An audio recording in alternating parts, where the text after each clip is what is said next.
natin tanggalin to. Ito ano lang, tutusukin lang natin to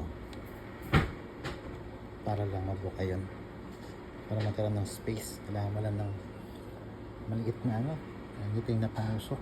So sa case ko, Phillips screw na manipis, yung kasya lang dito. So once na itulak mo yan dyan, bubuka yan dyan. No? Kaya nyo ba? Yan, meron o. So dyan, sikwatin nyo na lang. Kasi, may iba natanggal pa na eh. So, eto lang siya. Yes, yan siya, yan. Nakaipit lang siya na pala nun. Yan. Tanggalin na natin. Kasi wala akong makita sa YouTube eh, kung paano tanggalin. Anyway, so yan. Sikwatin lang to. Yan, pwersahin nyo lang. Yan, hanggang sa tumunog, yun, tanggal. Diba? So, ganun lang siya. Tanggal ko. Yan.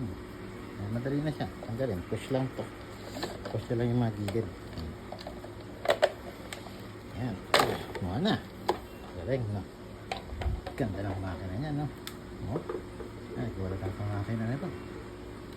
Galing. Nice. Salamat.